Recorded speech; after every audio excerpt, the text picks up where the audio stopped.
Welcome to Conversations with Kay. I'm Kay Ryder, and every week I talk with Vermonters who are leaders in the fields of government, healthcare, education, the arts, and community life. My guests are Judy Peterson, who's the president and CEO of the VNA of Chittenden and Grand Isle counties, and Molly Dillon, who's on a campaign committee for the capital campaign to raise funds for the VNA's new McClure Miller Respite House. Welcome. Thank you. Hi, Welcome. Nice to have you both back. Before I begin, I want to congratulate the VNA on 110 years of service to Vermonters. That's really a wonderful accomplishment. Yeah, thank you. Yeah. Well, you're entirely welcome. Now, the new VNA's new McClure Miller Respite House will open its doors this fall. That's Am right. I correct? That's correct. Let's talk about the reasons why you needed a new respite house, why we needed one. Is Vermont's aging population growing? It is. In fact, I think Vermont is one of the oldest states in the nation, that we really have a population that's aging and aging quite well, but we want to be able to serve that group of people. Right. Now, you're having a new building. Did you need more space? Yes, our current building that's in Williston is a 13-bed facility, and the new VNA, the McClure Miller VNA Respite House, will be 21 beds. Generally, and today, as a matter of fact, our house is full, that we really are serving more and more people, sometimes for a shorter length of stay, but more people are using the respite house. In the past 10 years, we've seen an increase of about 50% of the number of people we serve in a given year. Now let's talk about this. Going from 13 to 21 is not a huge number. However, you are making better facilities for the residents and the people who work there, right? That's right, and also we're doing the construction in such a way that we would be able to expand if we needed to or wanted to in the future. We also sometimes think that we don't want to have a house that's too big because we don't want it to feel like an institution. We really want to keep that home-like atmosphere. So that'll be a decision that's made sometime in the future. But there are just so many improvements that you'll see in the new home. We'll have, the rooms are larger. Each has its own bathroom. Right now at the current house, bathrooms and showers are shared amongst rooms. So this really gives more individual privacy, both for the resident and also for their family members. And there are just so many other medical innovations, that everything from the call system for when the residents want assistance, to the way that right now at the Williston House, if a person needs to use oxygen, we have to have the big tanks out there. In the new house, that'll all be built in, so it's more invisible. Right, and Molly, it's important for a room for family members and friends to come visit. Right, that's right. So our larger rooms will have the ability for people to open a folding couch and stay more comfortably, and nurses can get in while the bed's open, which is a little struggle at our current house. So that whole idea of bigger rooms has to do with both family and the patients, who sometimes have multiple conditions when they come. So we need the ability for the staff to be able to do more on most of the time. Great. Now, the Vermont Respite House is the only Medicare certified hospice in Vermont. Are more people really are choosing hospice care, Judy? Yes, and to be clear that Medicare certified hospices exist throughout Vermont, but we're the only place that has a residential facility. Right. So we are the only residential Medicare certified hospice. And you may have heard this past year in the news, there was talk about the fact that Vermont actually has a low hospice utilization when you compare us to other states.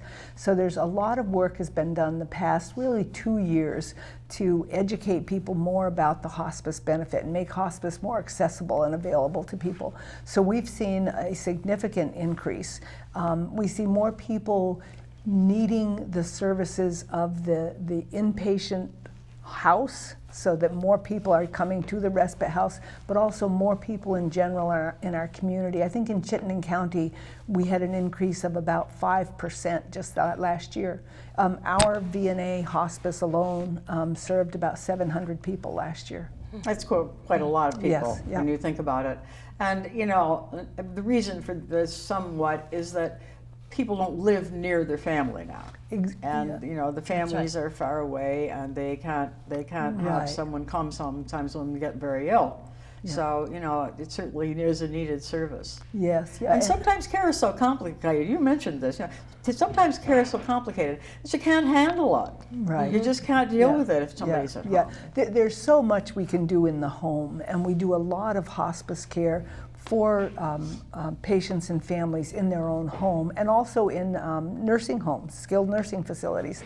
But the respite house is so important for people who don't have as much caregiver support, or who have very complex needs and need a lot of nursing care.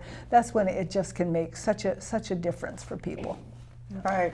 And you know, I think are thinking about the respite house, I had the opportunity to help raise money for the very first house back in the late 80s.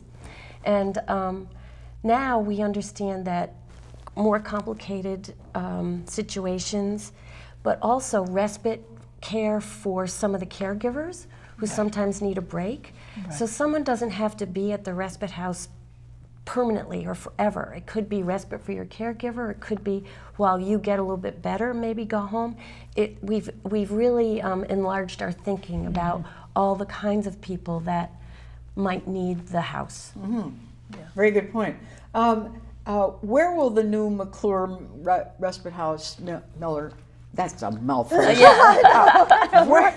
Where will the new McClure Miller Respite House be located? Well, you're doing a great job with it. I'm trying. It is located, it's almost completely built, and it is located in Colchester on Route 7. So if you take the Colchester exit, it's just a couple of miles straight up Route 7 on the left, and it's located in a 25-acre, it's really a 100-acre lot, and we have 25 acres that the building is on. So it's lovely that there's forest behind the building. We'll be able to have a walking path around the building and some nice landscaping, a play area for children, because families need to come to the respite house, and it's just a great new location. So it's ideally located. Really easy to get to. Yeah. And the other nice thing about this particular location is it is traffic-wise very easy to get to, but also there are a couple of restaurants nearby. They're in Colchester, hotels also, because sometimes people are coming from long distances, and the families may need to want to stay in a hotel. Well, with 25 acres, you have plenty of parking too. Yes, yes, which is an issue at our current house. Yeah. Okay. Yeah, and it's quiet there. Yes. Yes. It's pastoral. It really is. That was one of the things about the existing house, is that we looked at how could we expand where we already are to make use of that, but. It's surrounded now by residential areas, and it's been built up since in the last 25 years, of course. And so this is more like the original respite house with the pastoral scene. I mean, that is one of the things that will stay the same or actually be enhanced by our move. Great. Well, I think that's wonderful. I love to look out the window and see trees and things like that. Yes, and bird feeders. We have bird and feeders the gardens. Outside. They'll come with us. That's right. Now, Molly, you have been raising funds for the new respite house. How are things coming along? Good. It's been really rewarding. We're trying to raise $8.6 million, and we've already achieved 5.3. In not a very long time. The community support is wonderful, and we have two fabulous lead givers, the Lois McClure and Bobby and Holly Miller, both of whom were very involved in the very first respite house. Lois and her husband were first donors for the house, and Holly Miller got all of us, a bunch of us, to fundraise for that house, and now here we are again. And thrilled, just the way people respond. It's wonderful. Right. Now, Holly herself has been a hospice volunteer for years, hasn't she? Yes. And the Madison Dean Initiative, which is now part of the VNA, is an education program about end of life and end of life issues. And Holly's been just a pillar of strength in that organization. Yeah, she has been just a champion for end-of-life care in this community, for wanting to make it accessible for people, for wanting to provide new services, to educating the community, and to now also funding the UVM position in palliative care, Dr. Gramlin, an endowed chair. Yeah. That's very, very important. Now, palliative care, of course, is part of hospice, that's for sure. And what do we mean by that? Well, when we talk about palliative care, we're really talking about symptom relief and really improving quality of life, because when people have very complex illnesses, and often when they're treating those very serious illnesses, there are ill effects either from the disease itself or sometimes even from the treatment. And palliative care really, like hospice, addresses the physical, emotional, mental, all the very holistic approach to giving people relief. But it's really meant to improve the quality of one's everyday life. Absolutely. If you're in pain, you don't work well. You can't think. Pain, nausea, all of them. I have a lot of pain in my back, and you just don't. Just don't get. It's not right. That's exactly right. Absolutely. And you're not yourself. Yep. Right. Yeah. Yeah, that's for sure. Absolutely. And part of hospice is wanting people to live their lives as long as they can. Exactly. And that's, and if you're in a lot of pain, you can't do that. So it's a marvelous service. Yes. Absolutely. Now, you said a lot of people have been giving, Molly, to the campaign. Have a lot of people who've had hospice care for their families been giving to the campaign? Yes. What I will say, too, is that we've always had a lot of support for the Respite House, for fundraisers all along, from families with loved ones there. And often some of the families come up with some of the best ideas for doing something additional to help raise money. So we announced the public campaign earlier this spring, and we know that over 3,000 families have been treated at the Respite House, and so all of them will know about this and be invited to participate in both opening and closing ceremonies, because that's the heart of the Respite House, what we hear about all the time, the staff and the experiences of the families, and that it's really hard for people to understand when I say it, but the joy of being there and watching someone be more at peace. Right. Now, you mentioned that. Would you share with us some of your own experiences with hospice care, Molly? Sure. So particularly around the Respite House, as I said, I helped raise money for it, and then just 2 years later, my husband, he was young, 46. So we all kind of think of it as older people, but we had been overseas. We didn't have a home, and so we went to the Respite House. And the difference in experience from being in the hospital to the calm and serenity of the house. I mean, at first for me it was a little hard because there was so much action in the hospital, and then it was just joyful. And most of our patients, our residents, actually get better because of leaving that hectic environment and coming to where it's family, you feel taken care of. I felt taken care of, and he was up, around and walking, and we'd go out to the dining room to lunch and things, and we weren't even there that long. It was just a tremendous opportunity for my family. Well, thank you for sharing that. I think that's definitely true. Now, my mother, who was at the other age of the spectrum, she was 91. She was at Pillsbury, and she she was in hospice care. She signed herself into hospice care. And, you know, one thing that she really loved was the volunteers who would come and read to her and just talk to her. One of the volunteers, you know, some of your volunteers are a little older, and they could talk to her about her era and her music and things that she remembered about history and things like that. And she really liked that. Yeah. And you know, she died very, very peacefully, which was a blessing to us. And so, you know, it's definitely it's a very comforting service. Yes. I felt, and people were very nice to our family too, as Molly's mentioned. So I'm so glad that you mentioned the volunteers, because volunteers are just the backbone of our hospice program. Both the community hospice, where they'll go into people's homes and do exactly the kinds of things you're talking about. Reading the mail, reading a book, playing music, just spending some time talking to people, listening to stories. It's just wonderful. But so also at the respite house, my gosh, volunteers they prepare meals, they run errands, they let nurses know if somebody needs something. They weed gardens. Right, right. They just, fill the you know, there's bird just so much, just hours and hours and hours of volunteer labor of love goes into that house.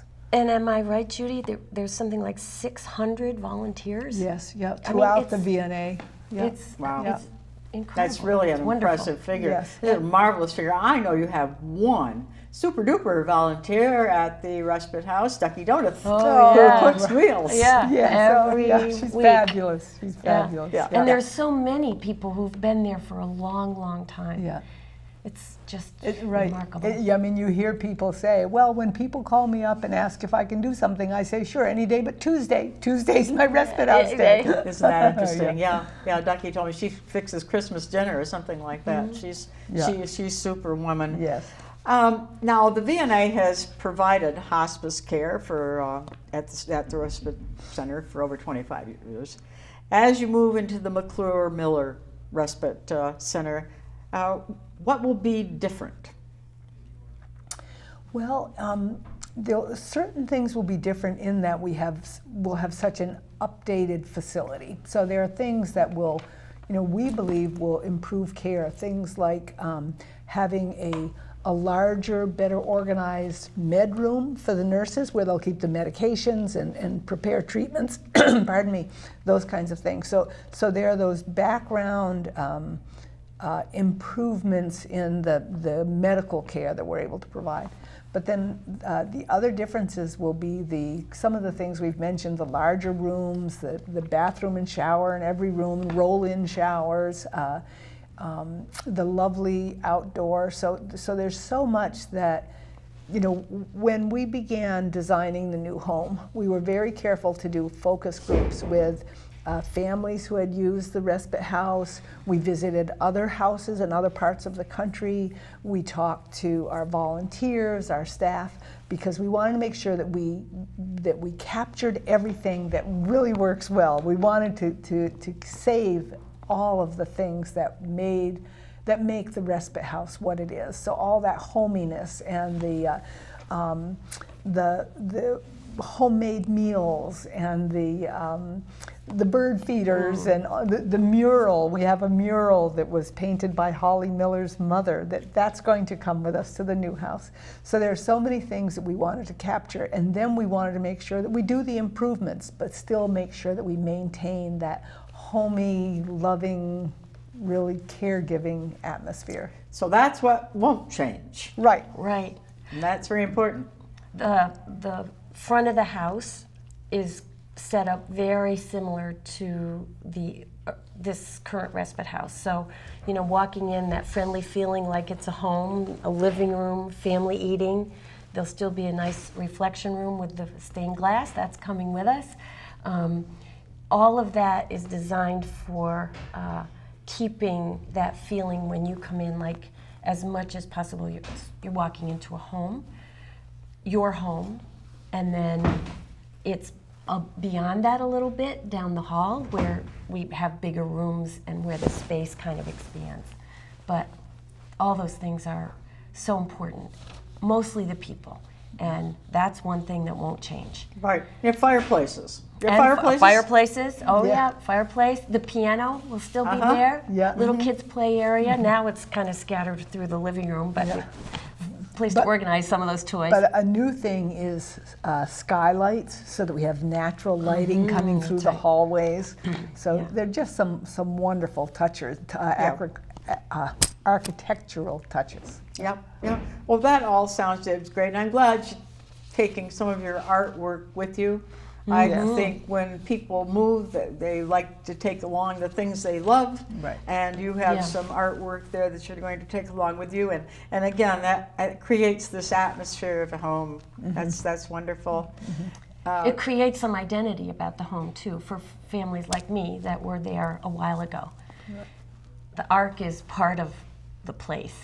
So What's the art? oh, that's the mural that Polly's mom All right. built. Yeah, and you know, the other thing that I think I'd like to be sure people know is that we have such respect for everything that has happened, all the lives that have passed through the current respite house. So we're going to be having a couple of different opportunities for our staff and for the community at large to come and say goodbye to that house and honor all the memories from the people who have been there. That's a marvelous idea. It's really a marvelous idea. And in addition to the people who have been at the respite house, we have many families who, when a loved one died, they named the respite house in lieu of flowers. And you have a marvelous record of the community appreciating what you've done for their family.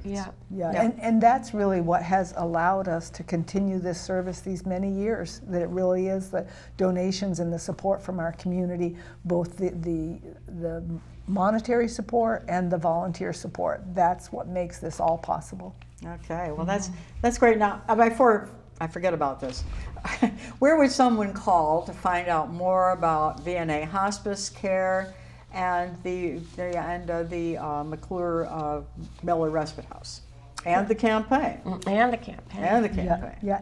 Our telephone number at the VNA is 658-1900. So it's 658-1900. And our website, which will be on the screen, is www.vnacares.org.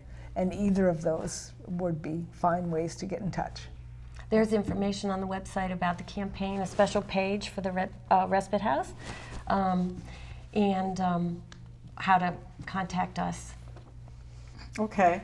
Now we've talked about what you do, but why do terminally ill people and their families choose respite care? Now, why do they want this kind of care? You know, I think when people have been diagnosed with a very serious illness, and when they begin to come to terms with the fact that they have a limited lifespan, that the end is near, I think they recognize that what they really want is to have time with their loved one. And that person who's seriously ill, again, it's, you know, you really get down to what's important in life, and that is being comfortable and having time with your loved ones. And that's what respite care offers. The respite house our staff can take over the daily caregiving or medications and bathing and all of that, although many family members participate, and we encourage that so that they feel that they can do whatever they want to.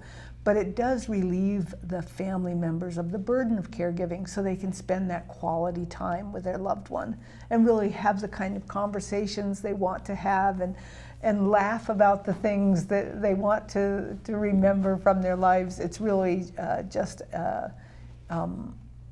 really amazing when you see the kind of blooming of relationships that can take place when people are allowed the time and the space. Right. Yeah. One of the things that we hear a lot is about the laughter in the house. Yeah. I remember we had a birthday party. I had the date wrong, but it didn't matter. Big birthday party, cake, and all this stuff, and it was just wonderful, and it reverberates in that house. Yeah. When people find some joy. Yeah. Yes, and you know that I have had people say to me, "Oh, it must be very sad." It is not very sad. You know, you are really celebrating life, and giving people the opportunity to think about all these things that are so important to them. The respite house is a very joyful place to be. Yeah, in recent months, I've read several articles about life and the end of life, the meaning of life, and people have this bucket list. You know, they're gonna travel. They're gonna go here. They're gonna go there. They're gonna go up on the highest mountain or the lowest, whatever. And that's not really what people want in the final analysis. They want to be with their families and the people they love. Right. When I was diagnosed with breast cancer, I was not thinking about anything but the people I loved. Right. And you know, I think that's really true. And this is what you're helping people with, and I think that's marvelous. Yeah. Now, we've talked about all this stuff. Why is it so important for people to think about? We don't think about our death of our lives. We really don't think about death, but you can't. You got to live. But you know, why is it so important for families to have someone to have advance directives or living wills, some people call them, so at the end of life, people can get what they want. Why is that so important? Well, I think it's important on a lot of levels. I think it's very personally important. I know I have an advance directive because I know what I do and don't want to have happen to me when my life is at a certain stage. So that empowers me to make those decisions. Good. For my family, it's a relief to them also, because if something were to happen to me, if I had a stroke tonight and so I'm in the hospital and non-communicative, my children, my adult children would be able to, they have copies of my advance directive. Would not be a burden on them to say, do we put her on the ventilator or not? You know, they'll know. Right. That's what I was going to say. In my experience, Yeah. just to know what had to be done and not have to decide things for someone else. Right. This is what is going to happen. Right. This is what we're going to do, and Yeah. it makes it more easy and takes some of the stress out, so that you can feel like you're really accomplishing their wishes, not trying to second guess. Right, and I have done the same. We I all have too. have no choices about how we are born, but we do have choices about having a death with dignity, and having good care, and having our families around us, and having people care for us who know how to do it and really love their jobs and love life. Thank you for joining us on Conversations with Kay. Thank you. Thank And you, thank you Kay. out there.